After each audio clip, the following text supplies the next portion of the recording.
Well, let's talk about money and marriage, Victoria. Yeah. We've covered a lot of topics, and if you haven't listened to the past episodes, we would encourage you to do so. And while you're at it, make sure you're subscribed wherever you're listening, whether this be YouTube or Apple, Spotify, Amazon, wherever you're listening, and give us a review. That would help a lot. But today we're going to be continuing to build upon the topics that we've discussed before about prosperity. We've talked about tithe and offering and seed.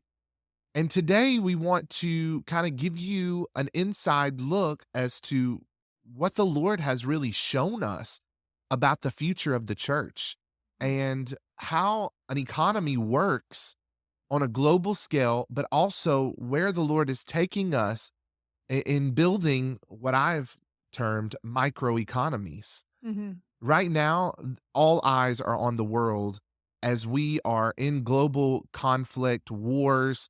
All of these things are symptoms of other underlying agendas that are going on. And if you look at the end times eschatology of the book of Revelations and you start extracting out some of these ideas and you start paying attention to the signs around you, you will understand that the main goal of a lot of these world leaders is to formulate some sort of one world economy. Mhm.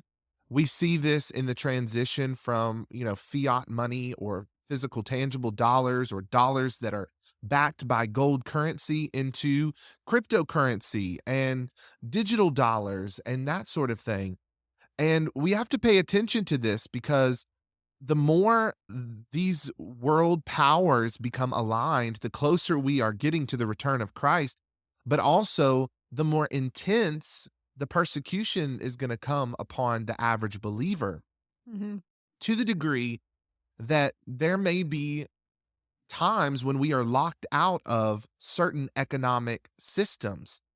And so I believe that it's the church's role right now to return back to the Acts chapter 2 model of what the church was originally founded upon, which was being a living, breathing example of the kingdom of heaven here on earth. That means forming cities within cities. If you look at Acts chapter 2, when they came out of the upper room and the gospel was preached in every language, in that very instant, 5,000 people were added to the church. And there Wow. were numerous other instances just like that. In a short period of time, their church grew rapidly. And the Bible said they gave all of their resources. They weren't arguing over 10% because they were Mhm. giving everything. And there was this brain share, there was this resource share among all of them. So much so that the Bible says there was not one need among any of them. There Wow. was no raising the hand, say, I'm praying for my, water bill, or I'm praying to, for food to eat, or I'm praying.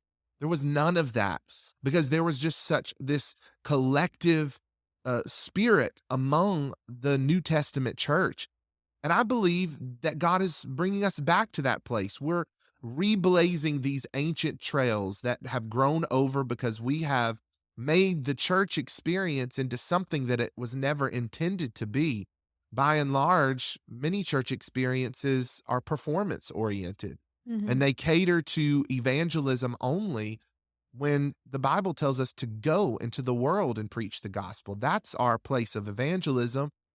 And if that's the case, then what is the original purpose of the church? Well, it is to be a reflection of the kingdom of heaven here on earth to the kingdom of darkness. That's what Ephesians 3:10-11 says. We're the educational system of the kingdom of heaven. We are to operate in the world, but not be of it. And so, as we bring this into the conversation of finances, what we see is a new church emerging, a church that is not focused on personality driven ministries, a church that is not focused on the performance aspect of ministry. It's more so about a community that emerges from discipleship. That should be at the heart of everything that we do. And with that, I believe God is going to bring us back to the place where there is this network created among believers, and we are able to share our resources in a new way, given that we live in a time where there's technology, there's all sorts of resources at our disposal that were not in those biblical times. But in our own way, we're going to form this brain share, and we're going to bring our gifts and abilities together and truly see the scripture come to pass where it says, every joint supplies. Mhm.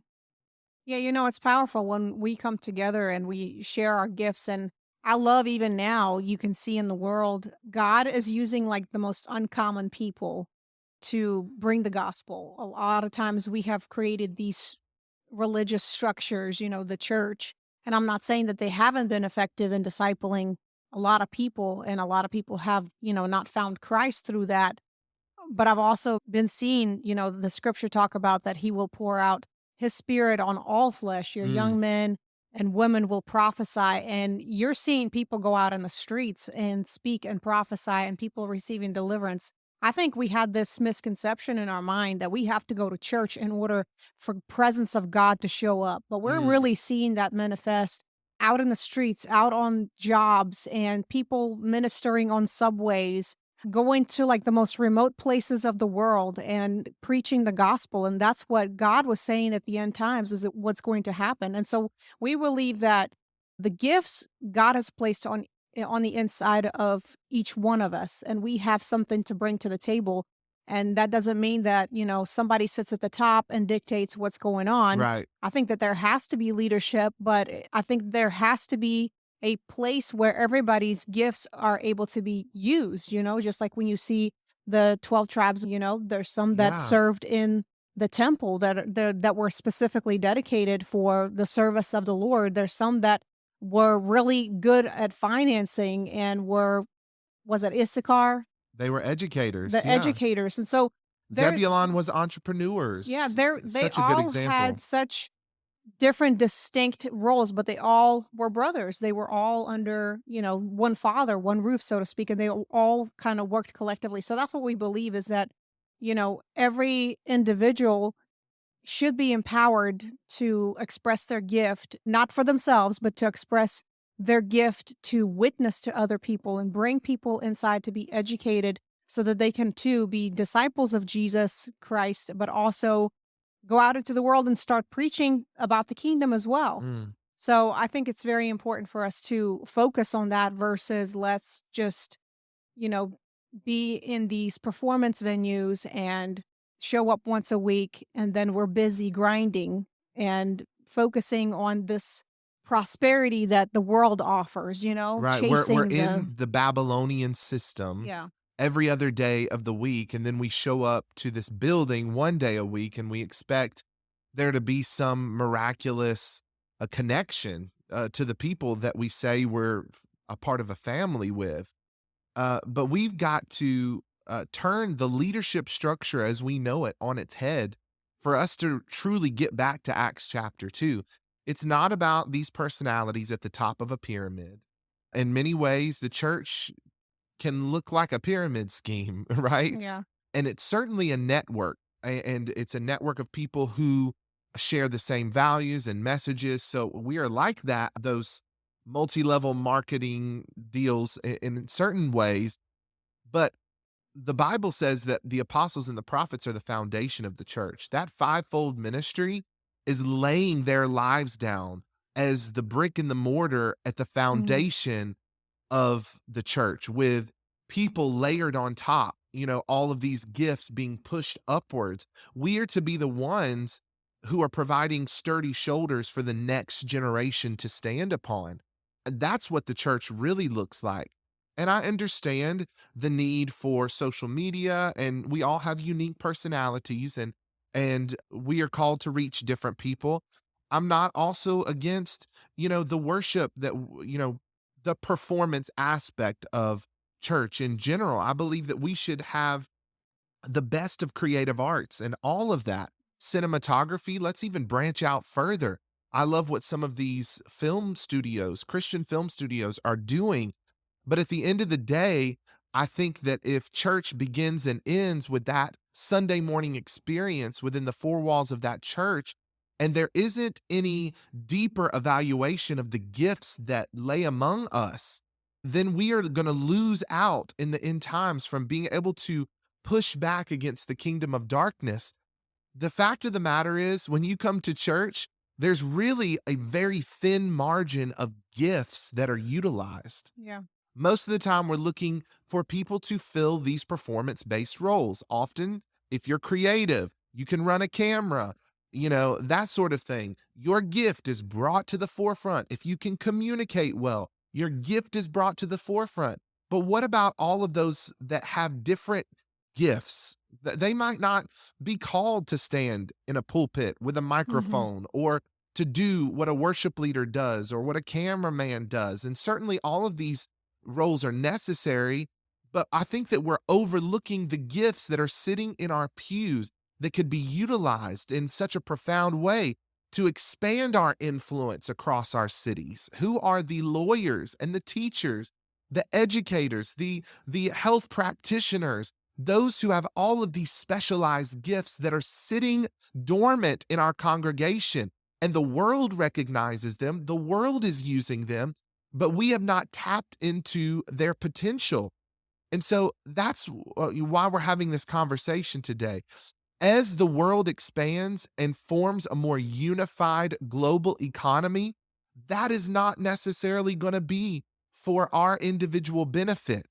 And especially if you're a person of faith, if you do not cooperate with the values or the ideals that the world is presenting, you could very well be locked out of economic places of access.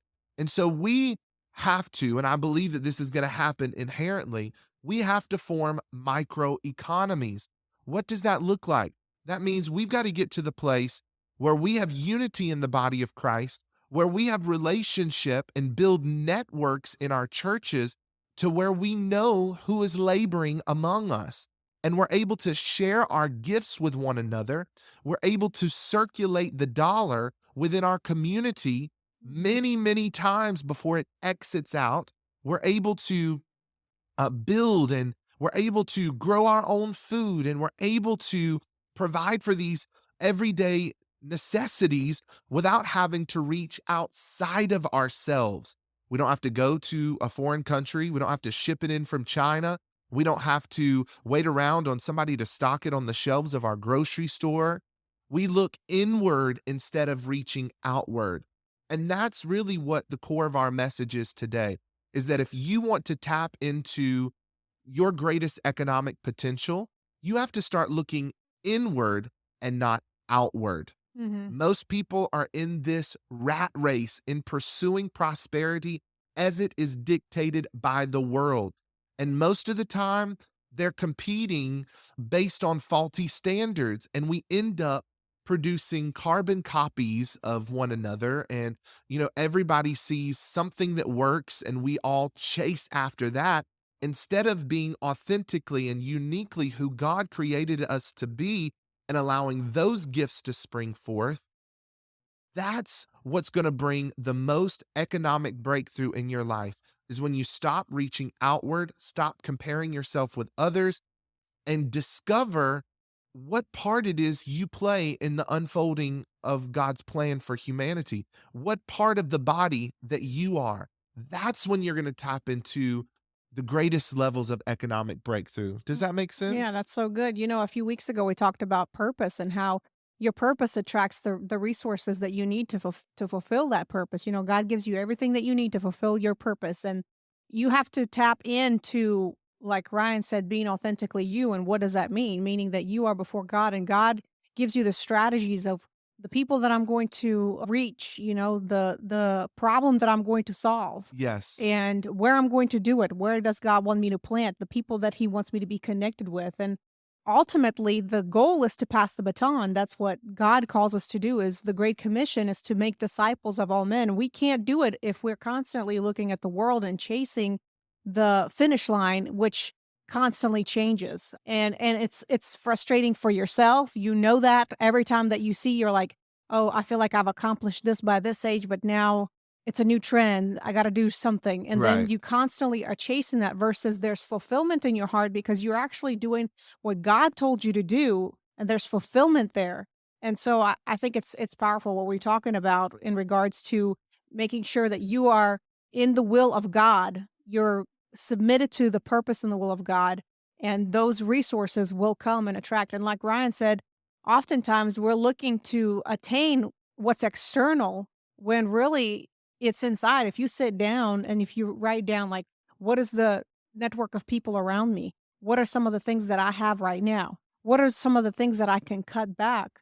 You can come up with some really good things. You can be pretty creative if you What have sit we down and start overlooked? strategize. Yeah, we've Yeah. had to do that ourselves.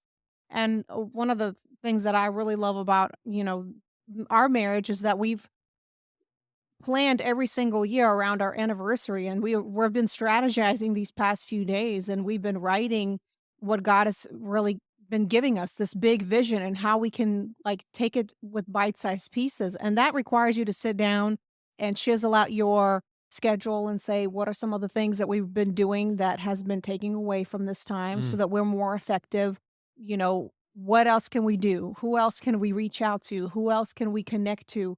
In order for this vision to come to pass. And so we're strategizing, and we know that a person that, has that plan in place, and we have faith, we believe God, everything else is going to be up to God, you know? We're going to do what we can, and we're going to believe and put our hope in God, and he's going to bring that to pass if we trust him, and but we also plan, because Yes. faith without works is dead. So we also have to put action behind what we feel like God is putting in our hearts to fulfill during this time and during this season. I think that there is a clear difference between dreaming and strategizing. Yeah. And I think that the dreaming part is easy to me. You just get undistracted. I mean, you can dream of endless things, but most people never get to the development phase, or they never start designing it, and they never start assessing what resources it's going to take and what resources they already have at their disposal. Most people dream and they wait around on something to fall out of the sky, and they think that dreaming is enough when it's not. You have to strategize, and then you have to allow the Holy Spirit to open your eyes to see what Mhm. resources are already in front of you. And maybe that's the questions you have to ask God. What have I overlooked that is sitting right in front of me, that's staring me right in the face? Yeah. It could be relationships that you've overlooked, people that you've undervalued. Maybe you've even undervalued yourself. The biggest form of equity that a person brings into entrepreneurship before anything else is sweat equity. You might not have any money in the bank, but you certainly have your own strength. You have your gifts, your talents. What can you begin to monetize right now? Let's take it to the Bible, right? Anytime you see this great man or woman of God be used to do extraordinary things, you oftentimes see God asking them a What do they unique have? question. Yeah. What do you have? Mhm. Who's in your network?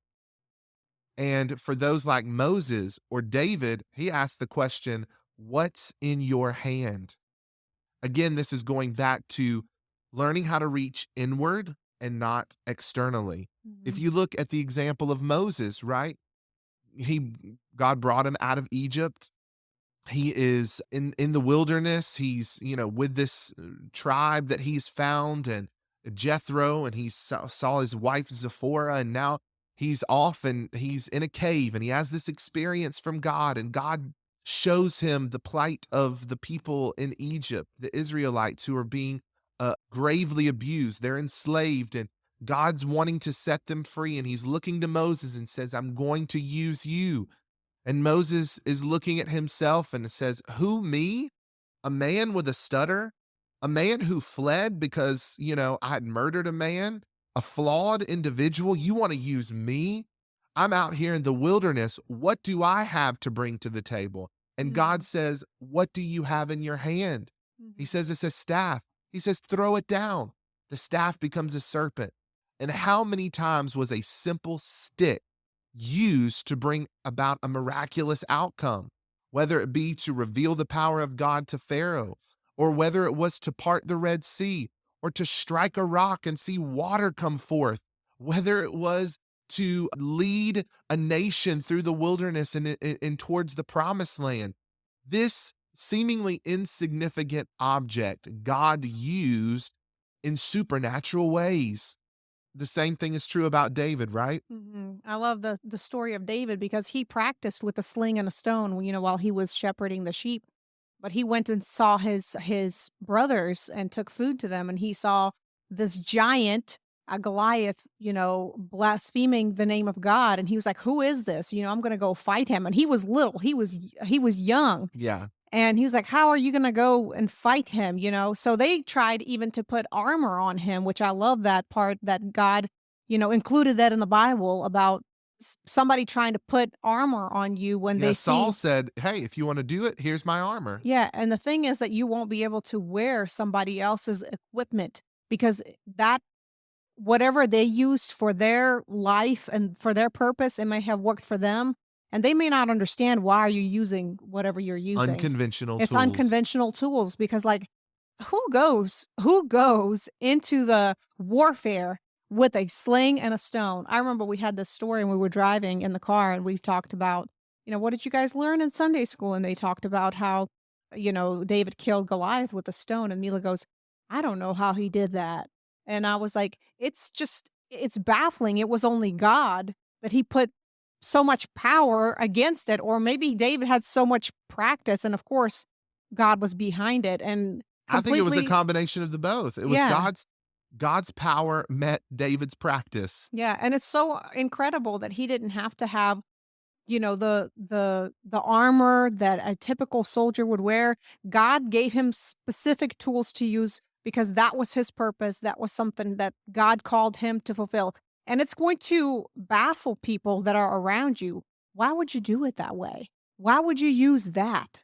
How is this even going to work? And you are going to look crazy, but be affirmed in what God has called you to do. He's going to bring the right people, the right connections, and the right resources to be able to fulfill that purpose. So, See, most people, I think, me included, we have this perfection problem, right? yeah. We want everything to be perfect before we start. And I get that there's certain strength behind that. I know my own personality and I want things to be right, certainly. But if we're waiting around for things to be perfect, we're never going to do what God has called us to do. Yeah. I think more than perfect is to be obedient, to be Mhm. present, to be active, to start now, right? If you've got your youth, that is a gift. You got physical strength, you've got your two legs, that is a gift. You've got a network of friends. Do you know what your friends do for a living? Do you know what their skills are? How can you leverage those skills and trade with one another to be able to help each other fulfill the purpose that God has? We live in a society that is so individualistic. And I Mhm. and I see the reason for that, especially in the United States of America. But we're better together. We're better when we can join our collective gifts together in order to accomplish something profound. I think that that's kind of the keys that we want you to walk away with today are these three things, is that if you're looking to grow financially, if you're looking to fulfill a purpose, what is the first steps that's going to take you there, right? It's realizing that you have to reach inward and not outward. You Mhm. have to stop comparing yourself to others. You have to start looking at what is already in your purview to be able to utilize. That means you have to, number one, assess your gifts. What are your strengths? What are your talents? Is your personality built a certain way? Right. And then from there, what are your current resources? Which I think is, leaning back to that conversation about the future of the church. I think that this speaks to a lot of millennials right now. Many millennials are simplifying. We're learning that we are happier with less, that we can do more with less, is that we don't need all of the bells and whistles to experience God. We don't need an LED wall to experience God. Sure, it's nice, it's aesthetic, whatever, but we don't need it. I've experienced God in a living room in a more powerful way than I have at times sitting in a huge, humongous, beautiful building with all of the bells and whistles. And so even with your own personal life, millennials are realizing that harvesting your own food can be more valuable than sitting at a restaurant, or scaling down the size of your house and spending more time with your family instead of working your behind off to pay for a mortgage on a house that you're never at because you're always working, or you're Mhm. not enjoying because you're slaving away in the system of the world. It's realizing what resources you have that you have underutilized, even down to the simple fact of how much we waste food in our refrigerators. Mhm. I think people go to the grocery store with great intentions. They fill their fridge and then they go and eat out, and they come home and they look and the lettuce and the broccoli have wilted and they throw it away and they repeat the cycle. It's like, just be honest with yourself. Look at your schedule. If you're going to eat out, don't buy. But let's be honest, even to a greater degree, do we really need to eat out as much as we do? Can we not grow some of our food? There's no excuse. You can trade. There's some people that we know who rent land to farm on, Mhm. and they farm full time and sell the produce, and they're using somebody else's land to do it. And I'm sure they want their own land, but they're taking a creative pathway to get there. And even Victoria, she's really good at this. She can speak to this more than me. We have our own little let us grow here right in the house. Yeah. You don't have to be a farmer. You don't have to grow your own food. But like Ryan was saying, there's a network of people. That's their gifting. And that's something Yes. that they really enjoy. And the way, especially with microeconomies, and this is something that you can take and apply right now, is to grow your communities and to help and support your communities. You want to circulate the money instead of giving it outwards to these big box stores. Why don't you give it to a farm? Like, Right. go and buy produce locally, because when you put a demand on a farm to you constantly are buying every single week, they're going to produce more. And so that means when the world shuts down, just like we've seen at during COVID in 2020, people were, freaking out that their favorite sauce was gone in the store or the shelves were empty. But honestly, like, if we put the demand on the farms here locally we constantly are buying groceries from here and we're utilizing them, not only are you healthier because it's grown here, there's no spraying of pesticides. It doesn't have to be delivered for weeks at a time.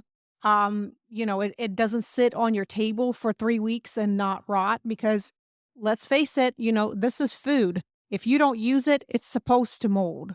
But a lot of places where you go to the store, like the produce that you buy, it actually does not mold because of the stuff that they put on them. So, in a sense, yes, it's convenient, but we're also hurting ourselves because it's fast, it's quick, it's convenient, but then we're also not feeding our bodies. And then we're also wondering, why do we have brain fog?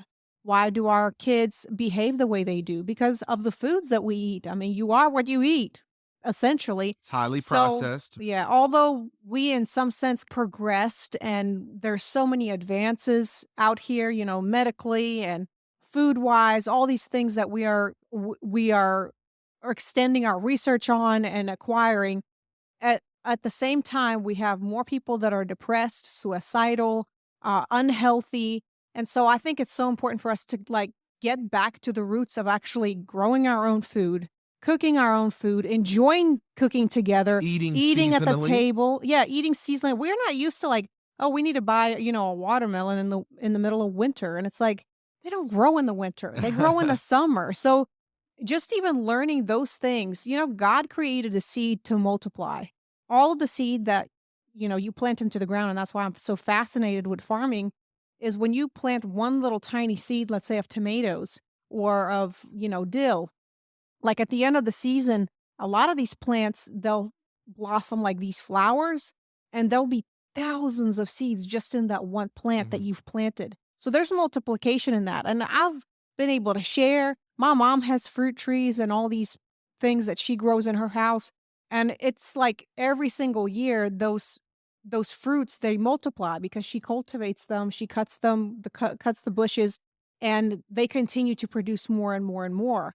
And that's how God created it to be. He created for it to multiply, not just like, genetically modified seed, which doesn't, multiply. They don't want you to save those seeds. They don't want you to grow your own food. So Or I've seedless cucumbers, seedless seedless cucumbers, seedless watermelon. watermelons. I mean, what do you have to do to in order for you to manipulate, these vegetables and fruits in order for them to be like crossed Mhm. against one another? There's actually a scripture, I think, in Exodus or Genesis where it talks about God not wanting to mess with the genetics of a seed. Yeah. But I'm not gonna go into all that, but I get passionate about it, and again, you don't have to be a farmer. You can support your local farms here that are passionate, people that are passionate in growing their food, and not only will, you support your local community, but your health will benefit, your children will benefit, and you'll be feeling more nourished as well. Absolutely. I love this. And part of that is, like you said, if you're not gifted as a farmer, which I think everybody could learn to a certain degree, little Yeah, it's gardening things, important. Yeah. growing herbs is extraordinarily easy, right? Yeah. If you're not gifted in that area, you have to look within your community and say, who is gifted in this way? How can I support them? I'm sure that if you were to ask around, there would be people in your community who are farming or gardening, right? Mhm. And you could trade skills in some way. I know it sort of seems like going backwards, but at times I feel as if we've progressed in a loop and now we're like worse off than we were before, even though we have all of this technology. And going back to these simple things is what's really going to bring us back to joy again and back Mm. to fulfillment and significance in our lives again, which is this third point, right? So we've talked about assessing your gifts, assessing your current resources, identifying where you've been wasting, tightening that belt. But number three is assess your network. Let me tell you this, your net worth is directly connected to your net worth. Your net worth affects your net worth. Who is in your friend group that has gifts and skills that maybe you have overlooked or undervalued? It's important for you to recognize who's laboring among you. Going back to what we believe is emerging within the church is this returning to this Acts chapter 2 model so you can see who is laboring among me and how can we leverage these gifts and create sort of a microeconomy, a city within a city to be able to insulate ourselves from the challenges that are already coming upon us as a church, right? If we don't adhere to the world system, that we could be locked out of certain resources. Well, that's not going to be as big of a problem if we have already created our own network of resources among one another. Mhm, and it's so good because we've talked about looking inward and not outward. It's the same aspect for your community. Looking inward, like what is around your community, the farmers that you have, the local artisans, and, your mechanics or whoever. And it's not to say that you're not going to pay them money. Maybe there's an exchange, maybe there will come a time where you will have to say, "Hey, I'm going to give you my milk for the eggs from your chickens," and I'm already seeing that. I feel like, especially within my community, like the Slavic speaking people, like there's truckloads that are coming from California. They are delivering fruit, and people go there and buy the box fruit that's seasonal. Let's say like the persimmons that are coming from California or cherries that are in season in the fall. So there's ways that you can, connect with people that will say, "Hey, you know what? You can go over here and get this and get it locally." And not only is it going to be healthier for you, but you're also keeping this money in house. And that money is going to stay in your community and going to continue to prosper the community because you're doing just that. Right. One of the things we've been talking about is in looking at our vision that is so expansive for our ministry and even business endeavors. Like, it's going to be impossible for us to accomplish with just Victoria and It's I. expansive and It's expensive. expansive and EN expensive. and AN. Yes. And so that's why this year, as a part of our vision and strategy, we are building teams. right? We are looking for gifted people to network with, and we're also identifying the gifts that are already around us. Many people at our marriage event came up to us and said, How "Hey, can we help? if you would Yeah. have asked, I would have served in this way." But it's assessing those gifts that are among us and being able to partner and leverage. That's what's going to bring economic growth at a more rapid pace. I think you can accomplish great things by yourself, but you can accomplish even greater things and at a quicker pace by learning to network. Pick Mhm. up that phone, build authentic relationships, have deeper conversations. I was telling Victoria that there are so many people who are gifted, but may not have the gift of gab. They may not have social skills, and we have overlooked them. They're sitting in our midst. People who are not social at all, but are incredibly intelligent, are engineers. You say, I didn't know that they were engineers. I didn't Right. know that they were in this career path or that, or they had these skills. And we overlooked them because they weren't as talkative or friendly or Mhm. personable. That's why you've got to get out of your comfort zone and you've got to start making meaningful connections. What if the answer that you were looking for, the breakthrough that you were looking for, is right at arm's length? Somebody who you even have a phone number to, but you've just undervalued. You need to start evaluating and praying and asking the Lord, bring the faces before me of those people who can be a resource to this dream that you have given me.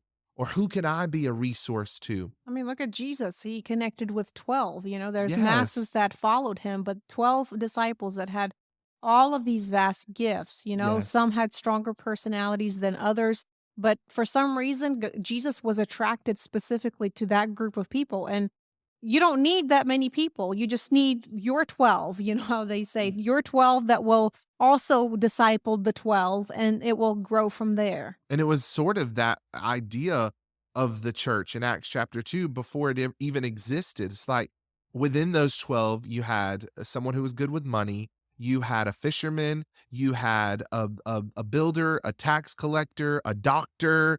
You had all of these gifts that came together to make this 3-year ministry journey happen Hmm. with Jesus. And so, how is God calling you to connect to others?